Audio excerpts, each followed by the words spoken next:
की शुरुआत करने की मैं घोषणा करता हूँ। सबसे पहले आप सबों को शुभ संध्या और होली की ढेर सारी शुभकामनाएं और आशीर्वाद।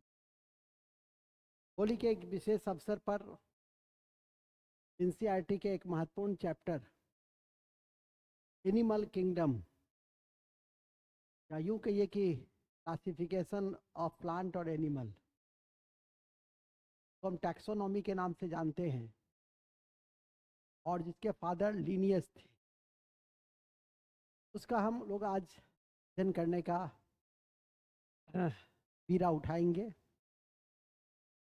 और चूंकि होली का माहौल है तो स्वाभाविक है कि आपको तकिया अध्ययन करने में कठिनाई होती होगी, तो वीडियो के माध्यम से आप अपने अध्ययन को क्रमबद्धता प्रदान कर सकते।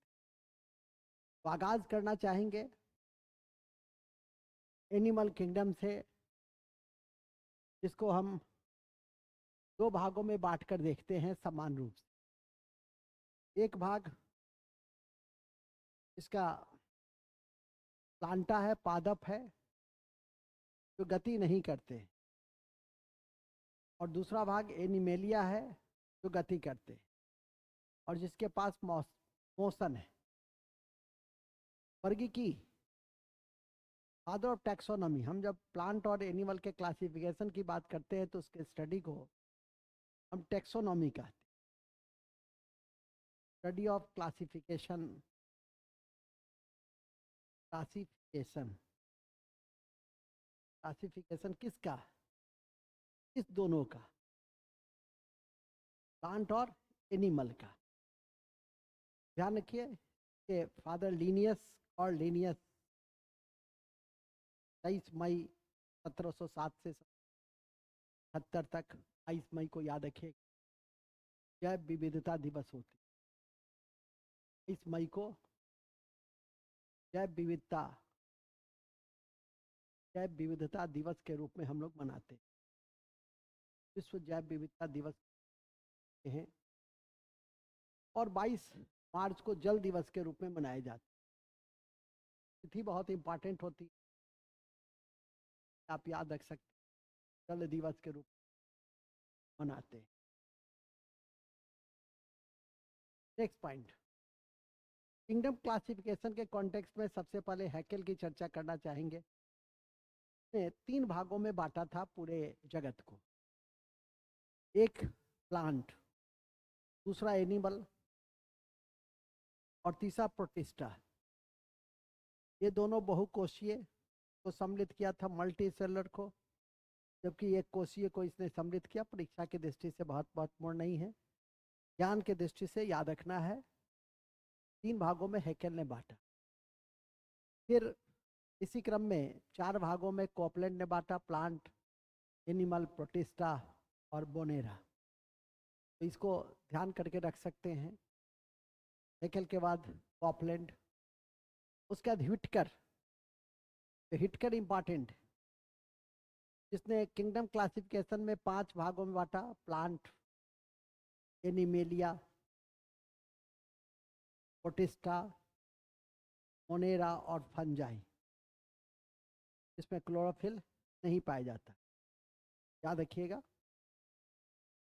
ये 5 भागों में हिटकर ने बांटा था, जो आपकी परीक्षा की दृष्टि से महत्वपूर्ण हो सकता है, तो नजर रखें। इसके बाद आता है नेक्स्ट, और वह है एनिमल किंगडम के 2 भाग। एक तो हम लोग सबसे पहले जब बांटते हैं तो फाइलम के रूप में बांटना चाहेंगे, जिसको संघ कहते हैं। और ये इन्वर्टेब्रेट और वर्टेब्रेट 2 भागों में बांटते हैं। वर्टिब्रेट,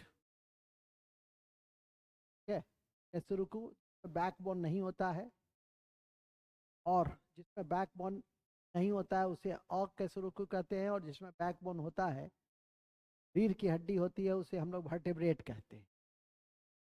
ये एक इंपॉर्टेंट पॉइंट है। 2 भागों में बांटकर हम लोग देखते हैं, एक ए बी पार्ट से। इसी कड़ी में सबसे पहले हम लोग पोड़ीफेरा को देखेंगे, ऐसे सबसे पहला एक कोशीय जीव आपका अमीबा, जिसको हम प्रोटोजोआ कहते हैं।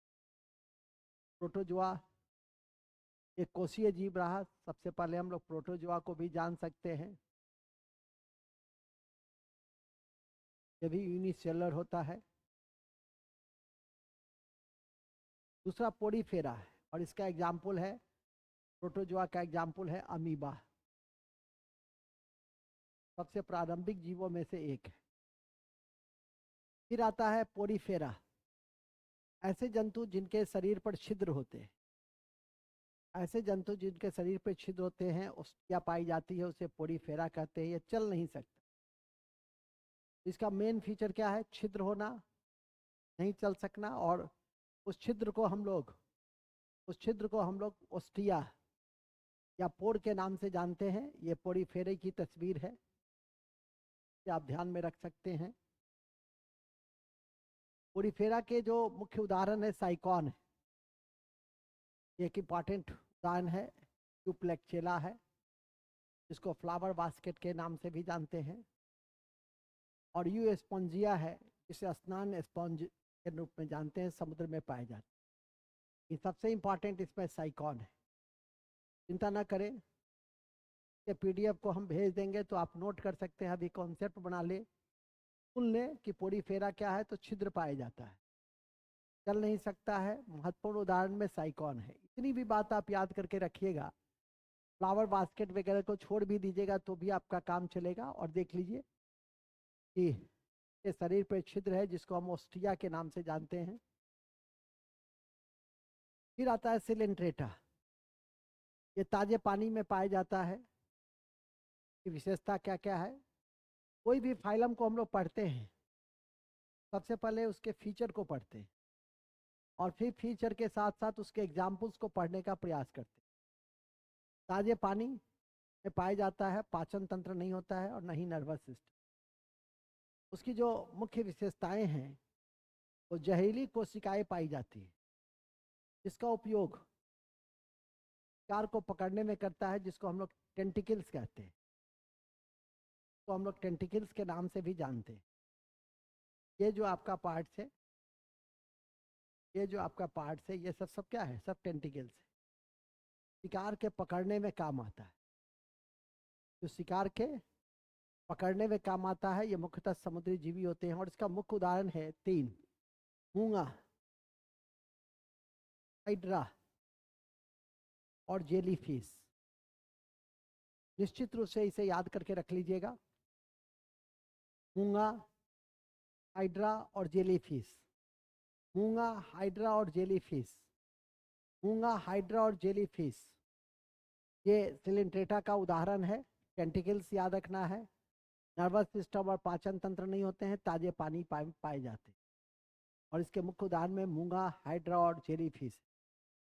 याद रखिएगा, मूंगा कोरल लीफ समुद्री एक्वेरियम को कहते हैं। और हमारा एक प्रदेश भी है केंद्र शासित लक्षद्वीप, जो इससे बना हुआ है।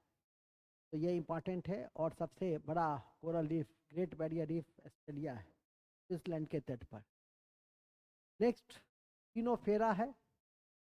और टीनोफेरा समुद्री जल में होता है।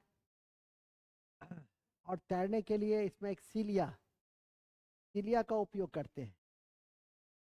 जो ध्यान रखिएगा, कोम्ब जेलीज की कुछ प्रजातियां अपना स्वयं का प्रकाश, जिसे बायोल्यूमिनस कहते हैं, ये इंपॉर्टेंट है। तो ये टीनोफेरिया फोरा तो आप याद करके रख सकते हैं। इसका है प्लेटी हेलमेंथिस, इसमें पाचन तंत्र विकसित होता है और ये परजीवी होते हैं। यही आपका ये प्लेटी हेलमेंथिस है, का पाचन तंत्र विकसित होता है। नेक्स्ट है स्केल हेलमेंथिस। स्केल हेलमेंथिस को हम लोग राउंड वर्म के नाम से जानते हैं, क्योंकि उसके शरीर में अनुप्रस्थ क्रॉस सेक्शन में गोलाकार ये दिखाई देता है, इसलिए इसको हम लोग राउंड वर्म कहते हैं, जो इंपॉर्टेंट है। स्केल हेलमेंथिस को राउंड वर्म कहते हैं। और ये आपका मेल और फीमेल ये राउंड वर्म का एग्जाम्पल है, जिस पे आप नजर रखिए। उसका आता है एनीलिडा, इसके शरीर खंडित होते हैं, इसे खंडित कृमि कहते हैं। रिंग वर्म, केचुआ और जोक इंपॉर्टेंट है। रिंग वर्म, केचुआ और जोंक, ये इसके उदाहरण हैं। तो ये एनीलिडा के उदाहरण है जो आपकी परीक्षा के दृष्टि से ध्यान रखना है, ये काफी इंपॉर्टेंट है। एनीलिडा के उदाहरण ध्यान रख सकते हैं। नेक्स्ट, इसके बाद आता है, ये प्लांट का क्लासिफिकेशन है। एजिंग है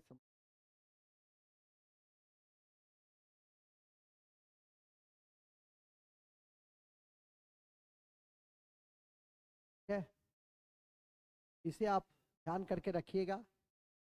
हम लोग आज मुख्य रूप से एनीलिडा तक बढ़े हैं और फिर ऑर्थोपोडा से हम लोग आगे बढ़ने का प्रयास करेंगे। तो सबसे बड़ा फाइलम है और ये परीक्षा के दृष्टि से इम्पोर्टेंस रखता है, जिस पर नजर रखें। इसके बाद हम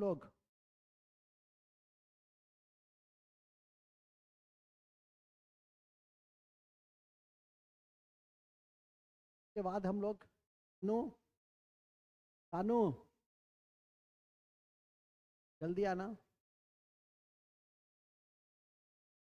तो ध्यान रखिए कि एनीलिडा के ये 3 उदाहरण, रिंगवर्म, केचुए और जोंक, ये महत्वपूर्ण है, जिस पर नजर रखिए।